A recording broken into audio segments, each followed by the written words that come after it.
आपण काय phase angle आणि फेजर स्टडी केला. तर फेज अँगल आणि फेजर स्टडी केल्यानंतर आपल्याला काय करायचं, हे जे फेज अँगल फेजर जे तुम्ही ग्राफिकल फॉर्म मध्ये रिप्रेझेंट करत होते, कोणत्या फॉर्म मध्ये रिप्रेझेंट करत होते, ग्राफिकल फॉर्म मध्ये रिप्रेझेंट करत होते, आता त्याला काय करायचं, मला मॅथमॅटिकल फॉर्म मध्ये काय करायचं, रिप्रेझेंट करायचं. इन शॉर्ट आपल्याला काय करायचं, त्या फेजरचा मॅथमॅटिकल फॉर्म स्टडी करायचा. आणि फेजरचा जर मॅथमॅटिकल फॉर्म जर तुम्हाला स्टडी करायचा असेल तर त्याला आपण काय म्हणतो, फेजर अल्जेब्रा. त्याला आपण काय म्हणतो, phasor algebra. Phasor algebra is the method that is used to find the values of the alternate quantities if they are given in the graphical form. The graphical form मध्ये जर तुम्हाला त्या values दिले असेल, त्याला जर मला मॅथमॅटिकल फॉर्म मध्ये कन्वर्ट करायचं असेल तर ते कसं कन्वर्ट करायचं ते आपल्याला काय करायचंय, स्टडी करायचंय. जर तुम्हाला फेजर अल्जेब्रा स्टडी करायचं असेल तर फेजर अल्जेब्राचा स्टडी करण्यासाठी आपल्याकडे दोन कॅरेक्टरिस्टिक्स किंवा दोन मेथड्स काय असतात, अवेलेबल असतात. सगळ्यात पहिली जी मेथड असते त्याला आपण काय म्हणतो, रेक्टँग्युलर फॉर्म. त्याला आपण काय म्हणतो, रेक्टँग्युलर फॉर्म. आणि सेकंड मेथड जी असते त्याला आपण काय म्हणतो, पोलार फॉर्म मेथड. त्याला आपण काय म्हणतो, पोलार फॉर्म मेथड. आता तुम्ही काय केलं, मागं एक फेजर ड्रॉ केला. फेजर काय केला, ड्रॉ केला. ज्यावेळेस व्होल्टेजचा फेजर होता, फक्त व्होल्टेज होता, हा काय केला आपण, व्होल्टेजची व्हॅल्यू ड्रॉ केली होती. ही व्हॅल्यू काय होती तुमची, याची लेंथ तुम्हाला सांगितली, याची लेंथ किती असते, VRMS असते. जर करंट जर टाकलं तर काय राहणार तुमचा, IRMS. किंवा त्यांचं जर कंपॅरिझन केलं, इकडे व्होल्टेज होता आणि इकडे काय होतं तुमचा करंट, म्हणजे ही काय राहिली तुमची VRMS ची व्हॅल्यू. ही काय आली तुमची VRMS ची व्हॅल्यू, ही पण काय आली तुमची IRMS ची व्हॅल्यू तुमची रिप्रेझेंट करा. म्हणजे प्रत्येक ठिकाणी तुम्ही काय केलं, फेजरला रिप्रेझेंट केलं. मग ती फेजरची व्हॅल्यू काय असेल, त्या फेजरची व्हॅल्यू काय असेल, आणि ती जर तुम्हाला रेक्टँग्युलर फॉर्म मध्ये लिहायची असेल, त्याला जर रेक्टँग्युलर फॉर्म मध्ये तुम्हाला लिहायचं असेल तर तुम्ही कसं लिहिता, सगळ्यात पहिले जर व्होल्टेजचं तुम्हाला लिहायचं असेल तर त्या व्होल्टेजचं रेक्टँग्युलर फॉर्म मध्ये कसं लिहितात, V is equal to x plus j into y. What is V is equal to x plus j into y? It is the form of the phasor. म्हणजे हा काय आला तुमचा, फेजर क्वांटिटी झाली. आणि त्या फेजरचे काय आले, दोन कंपोनंट आले. एक कंपोनंट काय, एक्स कंपोनंट. हा कंपोनंट काय तुमचा, वाय कंपोनंट. एक्स कंपोनंटला आपण काय म्हणतो, रियल कंपोनंट. त्याला आपण काय म्हणतो, real component of the phasor. Real component of the phasor in x direction. त्याला आपण काय म्हणतो, real component of the phasor in x direction. जर मला फेजरची आपल्याला दुसरी व्हॅल्यू काय दिलेली, वाय दिलेली. दुसरी व्हॅल्यू काय तुमची, वाय. त्या वायला आपण काय म्हणतो, imaginary component of the phasor in Y direction. Okay, this is called as a rectangular form. म्हणजे काय, कोणताही फेजर दिला असेल त्या फेजरला आपण काय करतो, त्याच्या दोन फॉर्म मध्ये रिप्रेझेंट करतो. आणि त्याला कसं रिप्रेझेंट करतो, x plus jy. What is x? It is a real component of the phasor in the x direction. X direction मध्ये त्या फेजरचा जो कंपोनंट असेल, आता तुम्हाला माहिती आहे कोणताही कंपोनंट, सपोज हा कंपोनंट आला, त्या कंपोनंटला मी काय केलं, रिझॉल्व्ह केलं.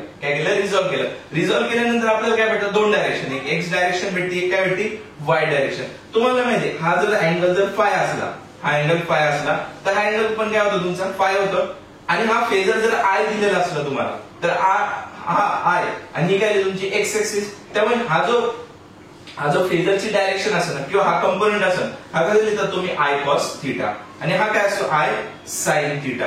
याच्यामध्ये सिमिलरली ह्याच फॉर्मला आपण काय करतो, V is equal to x plus j y मध्ये लिहून ठेवतो. V is equal to x plus j y form मध्ये काय करतो, रिप्रेझेंट करतो. ज्याचा एक्स कंपोनंट काय असतो, real component of the phasor, तो काय असतो, रियल असतो. आणि दुसरा जो असतो तो काय असतो, imaginary component of the phasor in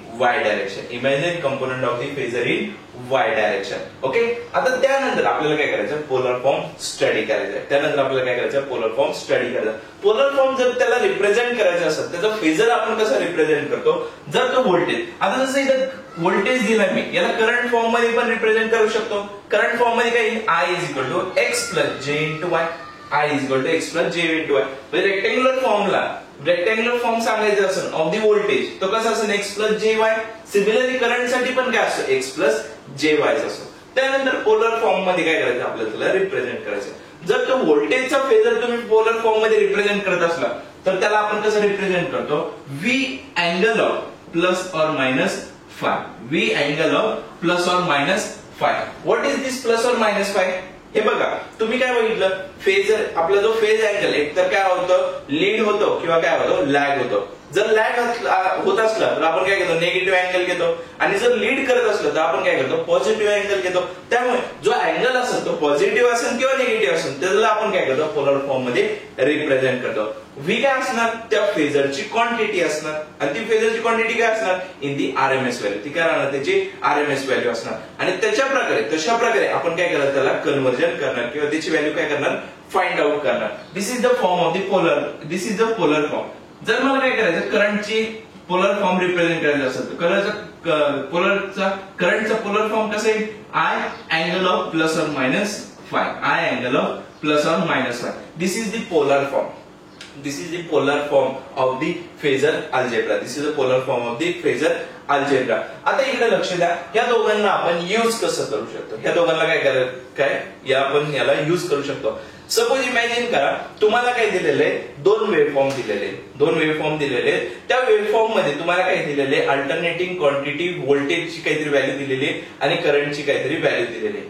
जर मला व्होल्टेजचा फेजर फाइंड आउट करायचा असेल, आणि त्या व्होल्टेजच्या फेजरला जर सपोज इमॅजिन करा, दोन तुम्हाला काय केलंय, व्होल्टेजच्या क्वांटिटीज दिलेल्या आहे. म्हणजे तुम्ही काय करणार, दोन वेव्ह फॉर्म्स ड्रॉ करणार, त्यांचा काहीतरी ठराविक फेज अँगल असेल, बरोबर, काहीतरी XYZ काय असेल त्याचा फेज अँगल असेल.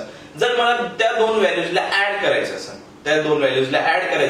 त्या व्हॅल्यूजला सबट्रॅक्ट करायचं असेल, मग त्यासाठी मी काय करणार, रेक्टँग्युलर फॉर्म करणार. म्हणजे सगळ्यात महत्वाचं काय, जर कोणत्याही दोन फेजरचं ऍडिशन आणि सबट्रॅक्शन करायचं असेल तर रेक्टँग्युलर फॉर्म काय करतो, आपण यूज करतो. It is used for the addition and subtraction of two phasor quantities. मला जर दोन फेजर क्वांटिटीज दिलेल्या असेल आणि त्याचं जर ऍडिशन करायचं असेल तर कंपल्सरी त्या फॉर्मला आपल्याला त्या क्वांटिटीला कशामध्ये कन्वर्ट करायला लागेल, रेक्टँग्युलर फॉर्म मध्ये. आणि जर दोन क्वांटिटीजला मला काय करायचं असेल, मल्टिप्लाय करायचं असेल आणि त्याला डिव्हिजन करायचं असेल, तर त्यासाठी आपण काय करतो, पोलर फॉर्म यूज करतो. त्यामुळे polar form is use for the multiplication and division of the two phasor quantity. दोन फेजर क्वांटिटीज जर मल्टिप्लिकेशन करायचं असेल, डिव्हिजन करायचं असेल, तर आपण काय करतो, पोलर फॉर्म रिप्रेझेंट करतो किंवा पोलर फॉर्म मध्ये त्याला काय करतो, कन्वर्ट करतो. ऍक्च्युअली याला कसं आपण यूज करतो किंवा कसं फाइंड आउट करतो, आपण काय करतो, एक प्रॉब्लेम त्याच्यावरती स्टडी करू. आपण मागच्या लेक्चर मध्ये किंवा मागच्या स्लाइड मध्ये आपण काय बघितलं, फेजर अल्जेब्रा बघितला. आणि फेजर अल्जेब्राच्या दोन मेथड्स आहेत, एक रेक्टँग्युलर फॉर्म मेथड आणि पोलर फॉर्म मेथड. आणि मी तुम्हाला सांगितलं की जर तुम्हाला दोन क्वांटिटीज, अल्टरनेटिंग क्वांटिटीज दिल्या असेल, त्यांचं ऍडिशन, सबट्रॅक्शन, मल्टिप्लिकेशन आणि डिव्हिजन करायचं असेल, तर त्यासाठी आपण काय करतो, तुमचा रेक्टँग्युलर फॉर्म आणि काय करतो, पोलर फॉर्म मध्ये त्याला यूज करतो. सिमिलरली आपल्याला काय दिलेलं आहे, दोन क्वांटिटीज दिलेल्या आहे. V1 is equal to 60 sin theta, V2 is equal to 40 sin theta plus pi by 3. तुम्ही बघू शकता V1 is equal to किती आहे, 60 sin theta. थीटा प्लस काय दिलेलं आहे का, नाही. म्हणजे याचा अर्थ काय की हा जो V1 असेल तो काय होत असेल, तुमच्या रेफरन्स पॉइंट पासून त्याची वेव्ह काय होत असेल, स्टार्ट होत असेल. हा जो V2 असेल, हा V2 काय, V2 is equal to 40 sin theta plus pi by 3 दिलेलं आहे. म्हणजे काय, प्लस पाय बाय 3 आलं. प्लस पाय बाय 3 चा अर्थ म्हणजे काय की तुमची जी V2 ची वेव्ह फॉर्म असेल ती रेफरन्स पॉइंटच्या पुढे स्टार्ट होत असेल. आणि किती पुढे स्टार्ट होत असेल, तुमच्या पाय बाय 3 पुढे काय होत असेल, स्टार्ट होत असेल. म्हणजे या दोघांमधला जो फेज डिफरन्स असेल तो फेज डिफरन्स किती तुमचा, पाय बाय 3 तुमचं काय फेज डिफरन्स आहे. आता त्याच्यानुसार मला काय करायचे, त्यांचा जो फेजर असेल त्या फेजरची आणि त्यांचा जो अँगल असेल त्याची काय करायची, मला त्याची व्हॅल्यू फाइंड आउट करायचे. त्यांचं जर रिझल्टंट अँगल असेल तर रिझल्टंट अँगलची काय करायची, व्हॅल्यू फाइंड आउट करायची. तर त्यासाठी तुम्हाला माहिती आहे आपल्याकडे दोन मेथड्स अवेलेबल आहे. सगळ्यात पहिली मेथड आहे rectangular form method. Rectangular form मेथडला आपण कसं डिनोट करतो, x plus j into Y. ने काय करतो, रिप्रेझेंट करतो. सेकंड मेथड जी असते त्याला आपण काय म्हणतो, पोलर फॉर्म. पोलर फॉर्मला कसं रिप्रेझेंट करतो, आता इथं काय दोन्ही व्होल्टेज आहेत, त्यामुळे मी काय केलं असं त्याला कसं रिप्रेझेंट करतो, voltage angle of plus or minus 5. V angle of plus or minus 5. सगळ्यात पहिले आपल्याला V1 काय, आपल्याला काय करायचंय, ऍडिशन, सबट्रॅक्शन, मल्टिप्लिकेशन आणि डिव्हिजन करायचंय. तुम्हाला मागे सांगितलं जर ऍडिशन आणि सबट्रॅक्शन करायचं असेल तर आपण काय करतो, रेक्टँग्युलर फॉर्म यूज करतो. आणि जर तुम्हाला मल्टिप्लिकेशन, डिव्हिजन यूज करायचं असेल तर आपण काय करतो पोलर फॉर्मला यूज करतो. पोलर फॉर्मला काय करणार यूज करणार. आता त्याला कसं यूज करणार आपण काय करतो फाइंड आउट करू. जर सपोज तुम्हाला इक्वेशन ह्या फॉर्म मध्ये दिलेलं असेल v1 = 60 sin theta, v1 = 60 sin theta, v2 = 40 sin theta plus π/3 असे दोन इक्वेशन तुम्हाला काय केलेले दिलेले आहेत. तर सगळ्यात पहिलं जर तुम्हाला इक्वेशन ह्या साइन फॉर्म मध्ये दिलेलं असेल तर याचं सगळ्यात पहिलं आपल्याला काय करायचंय पोलर फॉर्म फाइंड आउट करायचं. सगळ्यात पहिली जी स्टेप असते ती स्टेप काय असते find the polar form of the equation. सगळ्यात पहिले काय करायचं त्यांचा पोलर फॉर्म फाइंड आउट करायचं. जर तुम्हाला इक्वेशन काय दिलेले असेल या फॉर्म मध्ये दिलेले असते. आता मला सांगा पोलर फॉर्म काय v angle of +or-5 v angle of +or-5 म्हणजे ही काय फेजरची डायग्राम वर आलेला व्होल्टेज आहे. मग मला सांगा ही जी v ची व्हॅल्यू असेल ही v ची व्हॅल्यू काय असेल त्या फेजरची लेंथ असेल की नाही ती. आणि तुम्हाला सांगितलं की फेजर मध्ये जर फेजरची लेंथ तुम्हाला सांगायची असेल तर ती फेजरची लेंथ काय असते नेहमी त्याची VRMS व्हॅल्यू असते. ती काय असते त्याची VRMS व्हॅल्यू. म्हणजे हा जो v असेल ती v काय असेल त्याची VRMS व्हॅल्यू असेल. आता मला सांगा v1 = 60 sin थीटा, v1 = काय दिलेलं तुम्हाला 60 sin थीटा दिलेलं. याला जर मी काय केलं त्या इक्वेशन सोबत कंपेअर केलं v = Vm sin थीटा म्हणजे याचा अर्थ काय होईल की Vm = काय भेटेल तुम्हाला 60, Vm = काय भेटेल तुम्हाला 60. ही आरएमएस व्हॅल्यू का नाही, ही आरएमएस व्हॅल्यू नाही. ही काय ही मॅक्झिमम व्हॅल्यू, ही अँप्लिट्यूड व्हॅल्यू, ही पीक व्हॅल्यू. आपल्याला काय करायची याची VRMS व्हॅल्यू फाइंड आउट करायची. आणि तुम्हाला माहिती आहे VRMS व्हॅल्यू जर फाइंड आउट करायची असेल तर तुम्ही काय करतात त्याला डिवाइडेड बाय √2 करतात किंवा मल्टिप्लाय कशाने करतात 0.707. तुम्हाला माहिती 1/√2 किती असतो 0.707 किंवा डायरेक्ट काय करा ती जी मॅक्झिमम Vm ला काय करा डिवाइड करा √2 ने. ओके ती काय देईल तुम्हाला VRMS ची व्हॅल्यू देईल. ही VRMS ची व्हॅल्यू म्हणजे काय या V1 ची VRMS ची व्हॅल्यू किती आली 60/√2 म्हणजे हा काय भेटला तुम्हाला V भेटला. आता मला काय सांगायचं याचं फाय अँगल सांगायचा. आता फाय अँगल साठी बघा इक्वेशन काय दिलेले v1 = 60 sin थीटा दिलेले. याच्यामध्ये फाय दिलेला आहे कोणता फेज दिलेला आहे का नाही याच्यामध्ये फेज काय 0 आहे. कारण की याच्यामध्ये ही जी वेव्ह असेल ही रेफरन्स पॉइंट पासून काय होते स्टार्ट होते. याच्यासाठी फेज काय राहणार आहे 0 म्हणजे फाय काय राहणार आहे तुमचा 0. आणि तो कसा पॉझिटिव्ह निगेटिव्ह 0 असलं तर पॉझिटिव्ह निगेटिव्हचं काय महत्व आहे का नाही. आता 60/√2 जर केलं तुम्ही तर तुम्हाला व्हॅल्यू भेटते 42.43 व्होल्ट, 42.43 व्होल्ट. मग म्हणजे v1 = 60 sin थीटा साठी पोलर फॉर्म मध्ये काय येणार 60/√2 म्हणजे काय ही व्हॅल्यू आली म्हणजे किती आली 42.43. अँगल ऑफ फेज किती आहे 0 कारण की sin थीटा प्लस पण नाही आणि मायनस पण नाही तर फेज अँगल काय झाला तुमचा 0 झाला. This is the first polar form किंवा polar form of the given equation. याचा पोलर फॉर्म काय आहे इक्वेशनचा पोलर फॉर्म मध्ये तुम्हाला काय केलं कन्वर्ट करायला लावलं. कोणती इक्वेशन v1 = 60 sin थीटा. आता सिमिलरली सेकंड जी इक्वेशन आहे सेकंड इक्वेशन काय आपल्याकडे v2 = काय इक्वेशन दिलेली 40 sin थीटा प्लस π/4. याला काय करायचं मला पोलर फॉर्म मध्ये कन्वर्ट करायचं म्हणजे कोणत्या फॉर्म मध्ये v अँगल ऑफ +or-5 मध्ये काय करायचं कन्वर्ट करायचं. तुम्हाला माहितीये याला जर मी v = Vm sin theta plus π/3 याच्यासोबत कंपेअर केलं तर v तुमचा हा 40 काय असेल ही Vm ची व्हॅल्यू. पण मला हा जो v लागतो तो कोणता लागतो VRMS लागतो की नाही. आणि तुम्हाला माहिती VRMS = काय असतं Vm/√2 किंवा Vm × 0.707 म्हणजे Vm ची व्हॅल्यू किती आहे 40 40/√2 40/√2 ही व्हॅल्यू किती भेटेल तुम्हाला 28.28 व्होल्ट. किती व्हॅल्यू भेटली तुम्हाला 28.28 व्होल्ट. म्हणजे काय भेटली या v ची व्हॅल्यू भेटली की नाही ही v ची व्हॅल्यू म्हणजेच काय आलं तुमचा फेजर भेटला. म्हणजे ती व्हॅल्यू काय होणार माझी v2 = जो फेजर त्याचा पोलर फॉर्म काय असेल 28.28 अँगल ऑफ +or-5. आता +or-5 तुम्हाला काय सांगायचंय तुम्ही इक्वेशनला बघा इक्वेशन काय दिली 40 sin थीटा प्लस π/3 दिलेली 40 sin थीटा प्लस π/3 काय आलं तुम्हाला प्लस π/3 म्हणजे काय करतो ती लीड करते की नाही v1 ला v2 काय करतो लीड करतोय रेफरन्स पॉइंटच्या आधी स्टार्ट होतोय आणि काय प्लस आहे तेव्हा तुम्ही काय करणार इथं प्लस घेणार प्लस पाय बाय 3 म्हणजे किती अँगल झाला 180 डिवाइडेड बाय 3 म्हणजे किती झालं 60 डिग्री झालं म्हणजे किती झालं प्लस 60 डिग्री झाला. ही काय आली तुमची पोलर फॉर्म. V1 V2 ची काय आली पोलर फॉर्म. मग मला सांग माझ्याकडे V1 पण आहे. V1 किती आहे 42.43 अँगल ऑफ 0 डिग्री आणि V2 किती आहे 28.28 angle of 28.28 angle of 60 degree plus 60 degree म्हणजे काय तुमचं डायरेक्ट 60 डिग्री घेऊ शकतात की नाही तुम्ही. आता मला काय करायचं त्याचं ऍडिशन सबट्रॅक्शन मल्टिप्लिकेशन आणि डिव्हिजन करायचं. पण माझ्याकडे आता काय आले V1 आणि V2 कोणत्या फॉर्म मध्ये आले पोलर फॉर्म मध्ये आले आणि सगळ्यात पहिले मला काय करायचंय त्याचं ऍडिशन करायचंय. मला काय करायचं त्याचं ऍडिशन आणि आपण काय करू त्याचं सबट्रॅक्शन दोन्ही सोबत करून टाकू.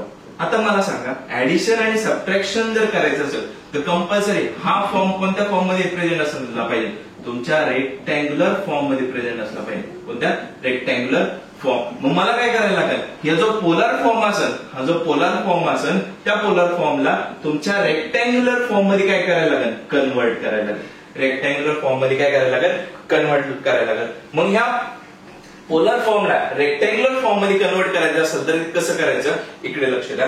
सगळ्यात पहिले आपण काय करू ह्या V1 ला काय करू या V1 पोलर फॉर्मला रेक्टँग्युलर फॉर्म मध्ये कन्वर्ट करू.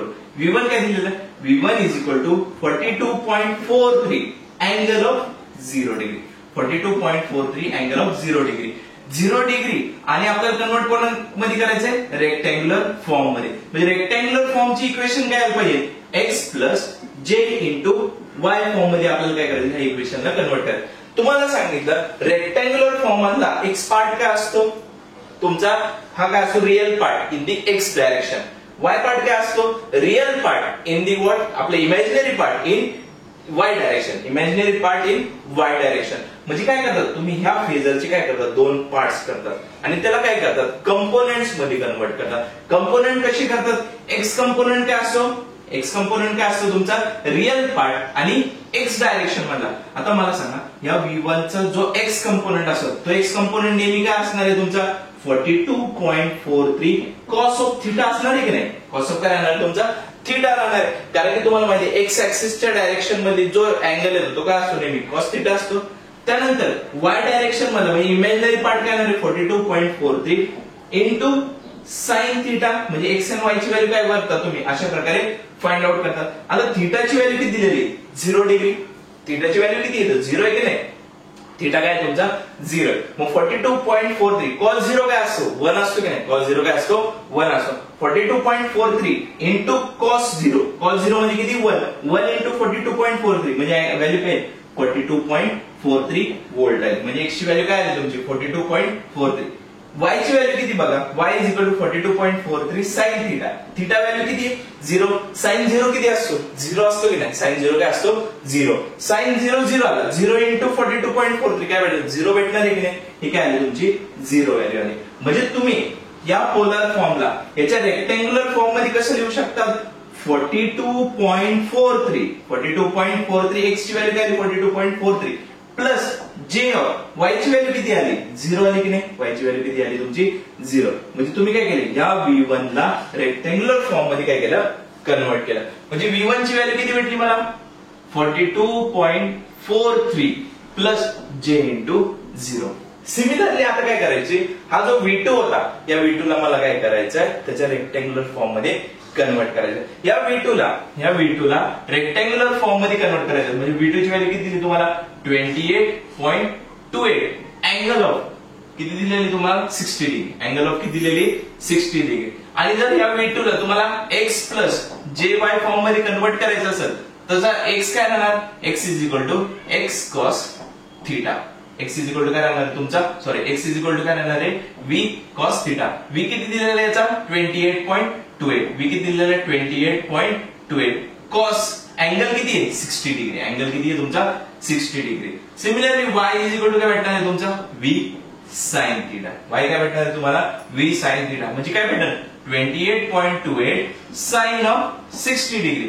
जर या दोघांची व्हॅल्यू जर आपण बघितली 28.28 इंटू cos 60 डिग्री ती व्हॅल्यू भेटती 14.14 आणि जर y ची व्हॅल्यू बघितली तर ती भेटते 24.49.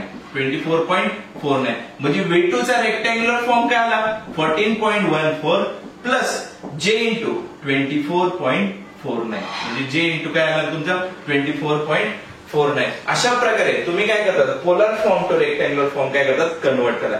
इझी आहे. पोलर फॉर्म जे दिले असेल त्याचे फक्त काय करा पोलर फॉर्मचा जो फेजर असेल त्याला काय करणार त्याचा अँगल दिलेला असेल त्याला काय करणार कॉस कंपोनंट आणि साइन कंपोनंट मध्ये कन्वर्ट करणार. तो कसं असेल एक्स आणि वाय. एक्स काय असणार कॉस वाय काय असणार साइन असणार. सिमिलर V2 ची व्हॅल्यू आपण काय केली कॅल्क्युलेट केली. आता मला भेटली जे हे दोन V1 आणि V2 यांची काय भेटली रेक्टँग्युलर फॉर्म भेटली. आता मी इझिली त्यांचं ऍडिशन किंवा काय करू शकतो सबट्रॅक्शन करू शकतो. मला आता काय करायचं त्यांचं ऍडिशन आणि सबट्रॅक्शन करायचं. ऍडिशन आणि काय करायचं त्यांचं सबट्रॅक्शन. सगळ्यात पहिले आपण काय करू त्याचं ऍडिशन करू. ऍडिशन काय भेटेल तुम्हाला V1 प्लस V2. V1 चा रेक्टँग्युलर फॉर्म किती बघा 42.43 प्लस J इंटू काय आला तुमचा 0. J इंटू काय आला तुमचा 0 आला की नाही प्लस V2 चा रेक्टँग्युलर फॉर्म किती आला 14.14 प्लस J इंटू किती आला 24.49 ही काय भेटलं तुम्हाला या दोघांचं ऍडिशन. सिम्पली काय करा तुम्ही ब्रॅकेट बाहेर काढा. ब्रॅकेटच्या काय करा ती व्हॅल्यूज बाहेर काढा. Plus J0 plus 14.14 plus J into 24.49. आता बघा 42.43 प्लस 14.14. आता 42.43 plus 14.14 4 plus 3 7 4 plus 1 5 4 plus 2 6 4 plus 1 5 म्हणजे किती भेटली 56.57 प्लस J हा काय 0 प्लस 24.49 काय भेटेल तुम्हाला 24.49. जर सपोज ही प्लस J असला असता आणि हा मायनस J असला असता मग ती प्लस मायनस साइन तुम्हाला कन्सिडर करायला लागली असते. ओके 0 मायनस 24.49 काय आलं असं मायनस 24.49 आलं असं. हे काय करायला लागलं असं तुम्हाला कन्सिडर करायला. आता आपण काय करू याचं सबट्रॅक्शन. याचं काय करू सबट्रॅक्शन घेऊ. जर सबट्रॅक्शन घ्यायचं असलं तर मला काय करायला लागेल दोन व्हॅल्यूजला सबट्रॅक्ट करायचं असेल. ओके सेकंड काय करायचंय सबट्रॅक्शन. त्यांचं काय करायचंय सबट्रॅक्शन करायचं असेल म्हणजे काय येणार तुमचं V1 मायनस V2 येणार.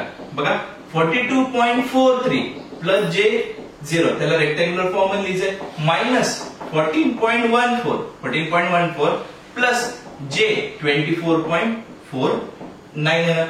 ओके 42.43 याला आपण काय करू ब्रॅकेट ओपन करू plus J0 minus 14.14 minus into plus काय येणार मायनस येणार मायनस J इंटू काय येणार 24.49 येणार. आता 42.43 मायनस 42.43 मायनस 14.14 हे काय येणार 13 येणार. 13 मायनस 4 हा काय येणार 9 हा काय होणार तुमचा 3 होणार. 3 मायनस 1 2 हा काय होणार 12 आणि हा काय होणार 3. 12 मायनस 4 8 आणि 3 मायनस 1 किती येणार 2 28.29 प्लस आता हे बघा प्लस 0 आणि मायनस 24.49 प्लस मायनस म्हणजे काय येणार मायनस येणार की नाही. मायनस जी ची साइन मोठी असेल ती काय येणार ती साइन घेणार तुम्ही J 24.49 म्हणजे काय भेटली या दोघांचं सबट्रॅक्शनची व्हॅल्यू भेटली. ऍडिशन करायचं तर रेक्टँग्युलर फॉर्म मध्ये सबट्रॅक्शन करायचं तर रेक्टँग्युलर फॉर्म मध्ये. आता थर्ड काय करायचंय मला त्याचं मल्टिप्लिकेशन करायचंय. मल्टिप्लिकेशन आणि तुम्हाला मागे सांगितलं जर दोन तुम्हाला जर फेजर क्वांटिटीज दिल्या असेल आणि त्यांचं जर मल्टिप्लिकेशन करायचं त्यांचं काय करायचं असेल मल्टिप्लिकेशन तर कंपल्सरी आपण काय करतो त्याला पोलर फॉर्म मध्ये कन्वर्ट केलं. आता जर आपण तर पहिल्याच याला पोलर फॉर्म मध्ये काय केलेलं आहे कन्वर्ट केलेलं आहे. V1 ची व्हॅल्यू किती दिलेली तुम्हाला V1 is equal to 42.43 plus 42.43 angle of 0 degree आणि V2 ची व्हॅल्यू किती आहे तुम्हाला 28.28 अँगल ऑफ काय आहे तुमची 60 डिग्री. आता याचं मल्टिप्लिकेशन कसं करायचं हे फक्त लक्ष द्या. मल्टिप्लिकेशन कसं काय करायचं V1 इंटू V2 करायचं इज इक्वल टू काय लिहिणार तुम्ही 42.43 angle of 0 degree multiply by 28.28 angle of 60 degree. काय करायचं अँगल ऑफ 60 डिग्री. सगळ्यात पहिलं जे क्वांटिटीज असतील जे तुम्हाला हे जे रिअल क्वांटिटी जे दिले असेल यांचं काय करायचं मल्टिप्लिकेशन करायचं. यांचं जी व्हॅल्यू भेटेल ऍक्च्युअल व्हॅल्यू भेटेल ती काय असेल 42.43 मल्टिप्लाय बाय 28.28 याची काय राहणार काहीतरी व्हॅल्यू राहणार. त्यानंतर त्याचा अँगल, त्याचा काय राहणार अँगल. या दोन क्वांटिटीज जे अँगल दिलेले असतील ना, जे अँगल दिलेले असतील आणि जर तुम्ही मल्टिप्लिकेशन करत असाल, जे अँगल दिलेले असतील तुम्ही जर मल्टिप्लिकेशन करत असाल तर या अँगलचं काय करायचं तुम्ही ऍडिशन करायचं. म्हणजे काय येणार तुमचं 0 प्लस 60 डिग्री येणार. काय करायचं 0 प्लस 60. मग या 42.43 इंटू 28.28 जी पण काय त्याची व्हॅल्यू येईल अँगल ऑफ 0 प्लस 60 डिग्री काय येणार तुमचा 60 डिग्री. काय ना 60 डिग्री. अशा प्रकारे आपण काय करतो मल्टिप्लिकेशन. समजून घ्या या दोन व्हॅल्यूज असतील यांचं मल्टिप्लिकेशन आणि अँगल जे असेल त्यांचं addition in terms of multiplication. आता जर मला काय करायचं त्यांचं डिव्हिजन करायचं, मला काय करायचं फोर्थ टर्म काय करायचं तुम्हाला डिव्हिजन करायचे. आणि तुम्हाला सांगितलं जर डिव्हिजन करायचे असेल तर V1 आणि V2 आपल्याला पोलर फॉर्म मध्ये पाहिजे. ओके पोलर फॉर्म मध्ये काय 42 angle of 42.43 angle of 0 degree, V2 is equal to 28.28 angle of 60 degree. Division करायचं V1 अपॉन काय करायचं V2 करायचं. मग 42.43 angle of 0 degree divided by 28.28 angle of काय करणार मी 60 डिग्री करणार. तर ते कसं याचं जी ऍक्च्युअल प्रोडक्ट येईल किंवा ऍक्च्युअल व्हॅल्यू येईल ती कशी असेल बघा 42.43 डिवाइडेड बाय 28.28 करायचं. 42.43 डिवाइड बाय काय करायचं 28.28 करायचं. आणि त्याचा अँगल मल्टिप्लिकेशन साठी आपण काय करत होतो अँगलला ऍड करत होतो. पण जर तुमचं डिव्हिजन करायचं असेल तर या अँगलला काय करणार सबट्रॅक्ट करणार. अँगलला काय करणार सबट्रॅक्ट म्हणजे काय 0 डिग्री मायनस काय होणार 60 डिग्री. आधी तर काय प्लस आहे, प्लस वरती येऊन काय होणार मायनस 0 मायनस काय होणार 60 डिग्री. मग यांच्या जो पण काय डिव्हिजनचा प्रोडक्ट असेल अँगल ऑफ काय भेटणार मायनस 60 डिग्री. अँगल ऑफ काय भेटणार मायनस 60 डिग्री. आता जर सपोज इथं मायनस 60 डिग्री असलं असता म्हणजे काय आलं असं मायनस 60 डिग्री वरती जाऊन काय आलं असं प्लस झाला असतं की नाही 0 प्लस काय आला असं 60 डिग्री झाला. पण इथं काय आला हा प्लस होता त्यामुळे वरती जाऊन काय आला तो मायनस झाला. 0 मायनस काय करायचं 60 करायचं. फक्त काय करायचं त्या दोघांचं सबट्रॅक्शन करायचं. मग त्याचा मॅग्निट्यूड काय का असू द्या, त्या मॅग्निट्यूड काय का असू द्या याचं काय करायचं सबट्रॅक्शन. इथं काय करायचं फक्त ऍडिशन. या दोन अँगलचं काय करायचं मल्टिप्लिकेशन करत असलं तर ऍडिशन आणि डिव्हिजन करत असलं तर काय करायचं त्यांचा सबट्रॅक्शन करायचं. मग जी पण काय व्हॅल्यू आहे that will be the value of that will be the multiplication value of the phasor. आता तुम्हाला हे तर मी सांगितलं की पोलर फॉर्मला रेक्टँग्युलर फॉर्म मध्ये कसं कन्वर्ट करायचं. पोलर फॉर्मला रेक्टँग्युलर फॉर्म मध्ये कसं कन्वर्ट करायचं कॉस कंपोनंट आणि साइन कंपोनंट फाइंड आउट करायचा. पण तुम्हाला रेक्टँग्युलर फॉर्मला पोलर फॉर्म मध्ये कसं कन्वर्ट करायचं हे पण माहिती असलं पाहिजे. हे पण काय असलं पाहिजे माहिती असलं पाहिजे. आता सपोज मला v ची व्हॅल्यू दिलेली आहे x प्लस jy. v ची व्हॅल्यू काय दिलेली x प्लस jy आणि याला काय करायचं पोलर फॉर्म मध्ये कन्वर्ट करायचं. पोलर फॉर्म काय असेल v angle of plus or minus 5. v angle of plus or minus 5 म्हणजे तुम्ही काय करतात रेक्टँग्युलर फॉर्मला काय करतात पोलर फॉर्म मध्ये कन्वर्ट करतात. तर कसं कन्वर्ट करायचं दिलेलं काय v is equal to x plus jy. Find out काय करायचं v. मग हा v इज इक्वल टू काय असणार तुमचा it will be under root of x square plus y square. X square plus y square म्हणजे एक्स ची value माहिती असेल वाय ची व्हॅल्यू माहिती असेल मग v काय असेल under root of x square plus y square. आणि हा फाय कसं फाइंड आउट करा phi is equal to tan inverse of y by x. Tan inverse of y by x. मग जी काय व्हॅल्यू भेटेल ती काय असेल तुमचे पोलर फॉर्म मध्ये कन्वर्ट.